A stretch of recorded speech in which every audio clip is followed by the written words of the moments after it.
All right, so continuing on to summarize then.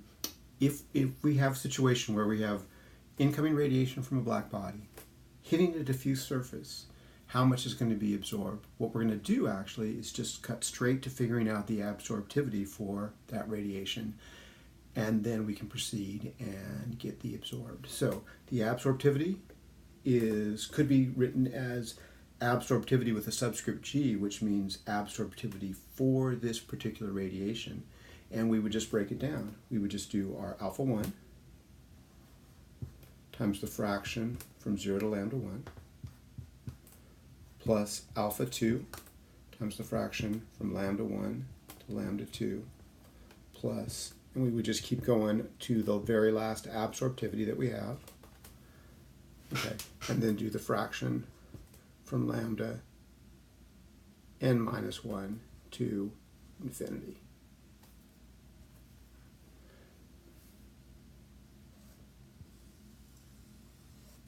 Okay.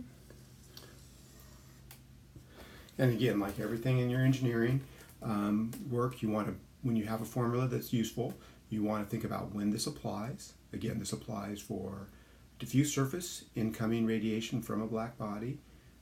And in particular, we'd like to know be clear about what these fractions stand for. Okay, and so just noting, say, just for this one right here, that is the fraction of the incoming radiation that has wavelength from 0 to lambda 1.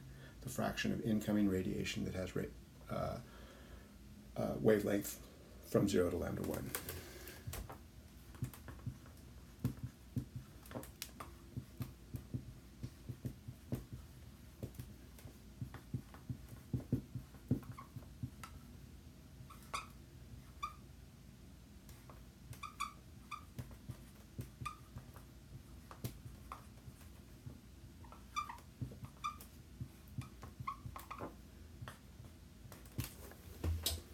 All right, that is it. So what I want to do next is give you a calculation that would be pretty typical for a solar surface, so a type of surface that works pretty well for solar. So why don't you go ahead and give me just a second to erase. What we're going to, the information going to be given then is a surface, and some incident radiation intensity,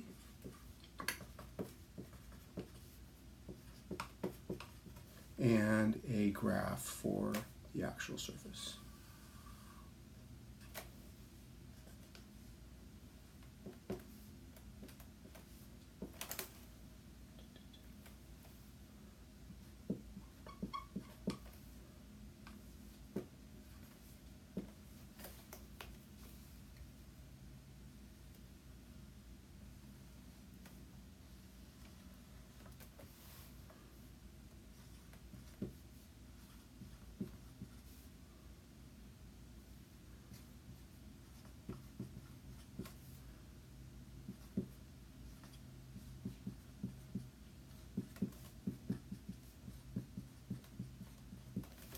All right, so can't spread this out much with a small whiteboard, but in sum, got this as surface and it's diffuse. I've got 800 watts per meter squared coming in. That would be typical of a pretty warm day. And here's the graph for the surface.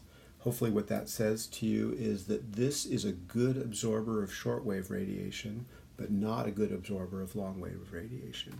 And there are surfaces that you can get like that. There are surfaces that you can actually add. They're expensive sometimes because they're what called selective surfaces. All right, so what we're really after in this case is, hey, how is this surface going to do with solar? Is it going to absorb a lot of it? And at the same time, what's going to be going on with emission? If we want this surface to get really hot, we would like to absorb a lot of that 800, but give off hardly any. So what we're going to go through is get the surface absorptivity for this solar. How much exactly is actually absorbed in watts per meter squared? What is its emissivity if it gets up to 127 degrees C, which is about 260 degrees Fahrenheit? That's pretty hot, and when things get hot, they usually emit a lot. And then finally, how much is it emitting? So 4 things to calculate. And it looks like a lot of work, but if you go back to if you look through the formulas that we have, you'll see that it works out pretty easily. So we'll start with the absorptivity. So getting our formula up there, okay. our absorptivity is going to be equal to our alpha 1 times the fraction of the incoming radiation that's from 0 to lambda 1 plus alpha 2 times the fraction of the radiation from lambda 1 to infinity, because we only have two bands. We just have this band here and that band there. So there are our calculations. We need four numbers. Two are pretty easy. Alpha 1 is 0.9. Alpha 2 is 0.1. Okay. How about the fraction of the incoming radiation that has wavelength from 0 to 1.207 micrometers? Okay. Well, that's table 12 too. And so the first thing to do is to do your, for that solar, do your lambda t calculation.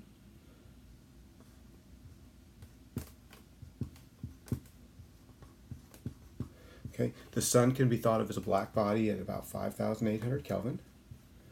Okay. So if you do that calculation, you should get around 7,001, which is not exactly in table 12.2, but I got my table 12.2 over here, and we're close enough if we just use 7,000 and go out to about 4 decimal places. So this fraction here from the table is 0.808.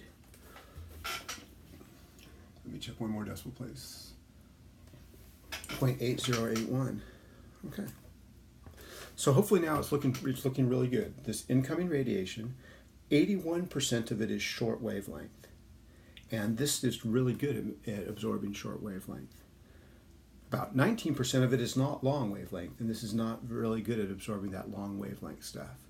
But nonetheless, it's pretty good. We got 80% in the range that we want. So let's finish it off. Let's go through the calculation. Alpha 1, 0.9. The fraction that is short wavelength, 0.8081. Excuse me.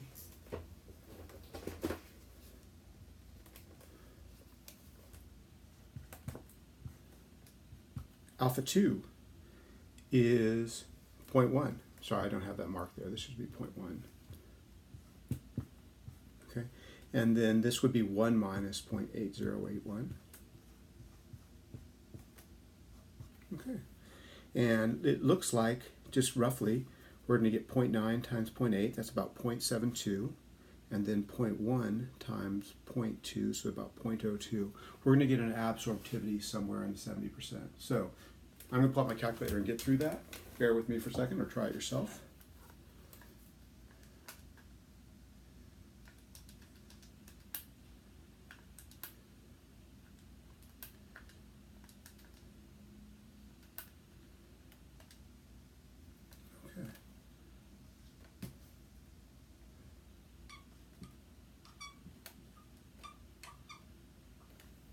Try that again just to check my work.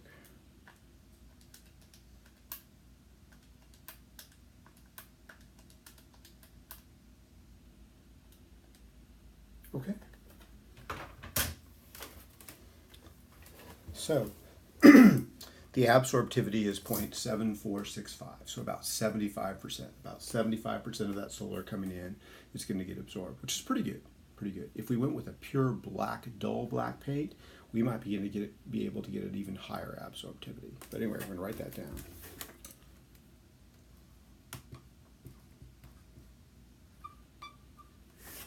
All right. So on to the other term that we want to figure out is, what is this? Let's get this emissivity now. Let's get this emissivity, and maybe in the back of our mind we should decide, hey, is it going to be a gray surface? A gray surface is a surface for which the absorptivity equals the emissivity. We don't know right now. We got to go through the calculation. So formula is that basic formula that we talked about before. Okay, if we have a surface and we want to figure out its emissivity at a certain temperature, we will take each spectral emission and multiply it by a black body fraction. In this case, it works out to be pretty easy. Okay, so we're going to take epsilon 1 and multiply it by the fraction from 0 to lambda 1, and epsilon 2, fraction from lambda 1 to infinity. All right, so let's talk about those four numbers. We need four numbers. You might think, okay, wait a minute, why did he just have two bands? Okay, well, if it is a diffuse surface, okay, if we have a diffuse surface, then the emissivity for every wavelength is the same as the absorptivity. So this absorptivity graph would be equivalent to the emissivity graph, and the emissivity graph would look like that. So we would have the same emission as we have absorption. So epsilon 1 would be this 0.9, epsilon 2 would be this 0.1. Okay, now what about the fractions in this case? Well, in this case, the fraction that we're using here pertains to this surface right here. We're wondering for a surface at 127 degrees, what fraction is of the black body radiation coming off a 127 degree surface would be between 0 and lambda 1, which is 1.207.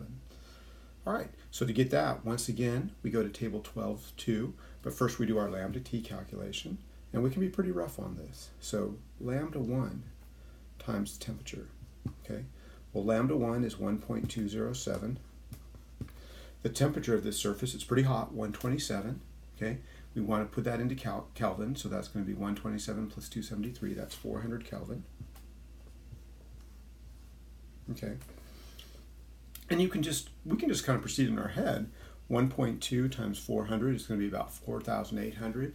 That's a little bit less than 500. And if you go to the table 12.2, this fraction is out to many, many decimal places, is basically 0. So a black body at 127 degrees emits virtually no radiation in this range from 0 to 1.207.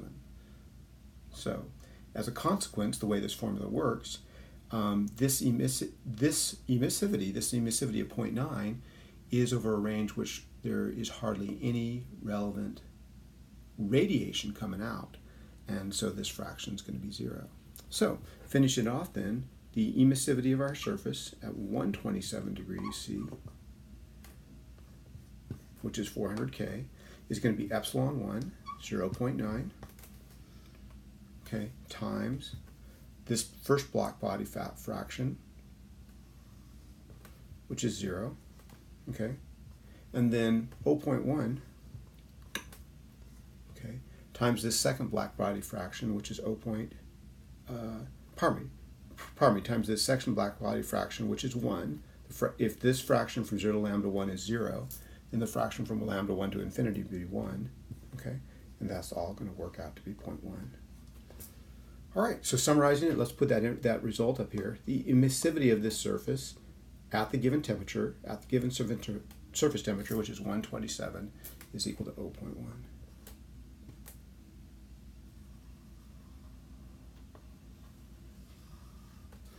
All right, good. So then you can see we have basically what we want.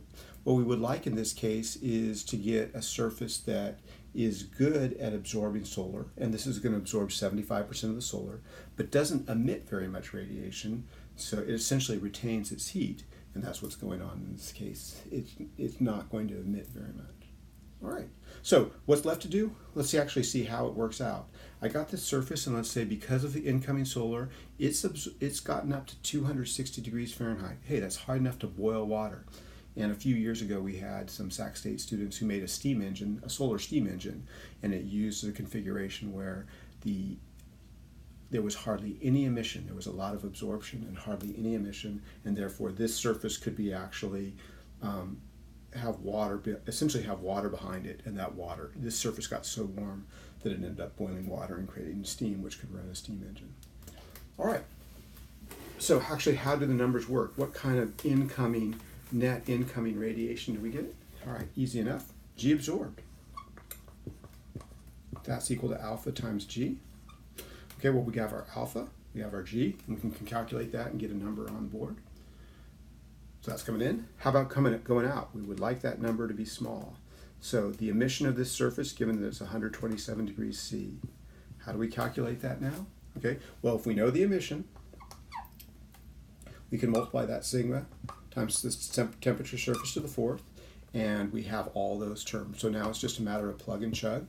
I am going to pull my calculator out and come up with those numbers, and if you're following along, I encourage you to do that. And the final goal is to figure out what the net is, come up with a single number.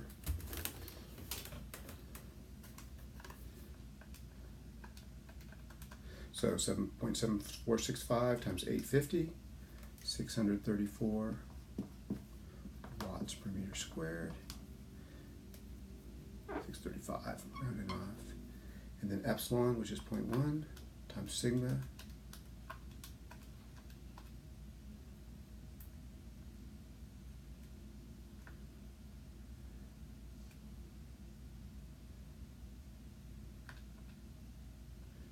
Times the surface temperature.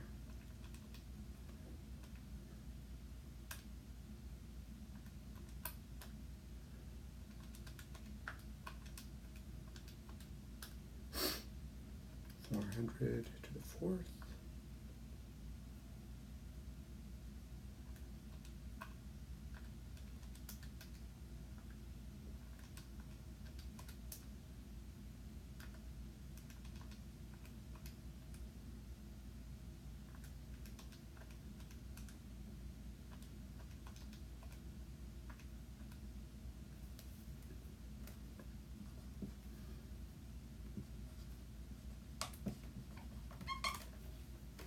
All right, so let's see. Let's see if we can finish this off. So, ordinarily, what happens in a solar application, like that pot I showed you earlier, is once it warms up, it starts emitting quite a bit, and we can't get, and then we don't get up any more net warming. Okay, gets up to a certain temperature. That pot that I showed you, it gets up to about 140 degrees Fahrenheit, and that's it. Works okay, but we would like to be able to get it to a warmer temperature. In this case, this surface has gotten up to 127 degrees, which we said was around 260 degrees Fahrenheit. And you should see from these numbers that it's going to still keep warming up given these fluxes. So we've got 635 absorbed and 145 out. And the net on that should be 490 watts per meter squared. So the net radiation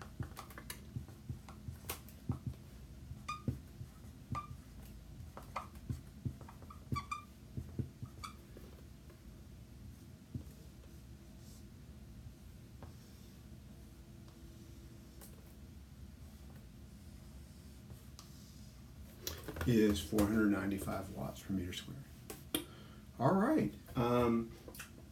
So if you get involved in solar work where you're trying to get surface to get really warm, try to get a selective surface like this that is good at absorbing short wavelength radiation, but not so good at absorbing long wave radiation. Why? Well, those characteristics for absorptivity will carry over to emissivity, and as a result you won't have a lot of emission. And we can actually do a lot better than this. We can get surfaces that have an absorptivity even higher than that, so that the ratio of the absorptivity to the emissivity is really high. Okay, good enough. I'm going to post another short video, hopefully sometime later tonight, about a little bit more about solids and temperatures within solids. And then a couple practice problems for homework number 9, part 2. So you have a pretty complete exposure to that. Please feel free to email me any questions. Just keep working. Make sure that you have homework number 6, 7, 8, and 9, part 1 all worked out. That is it, and we'll be seeing you soon.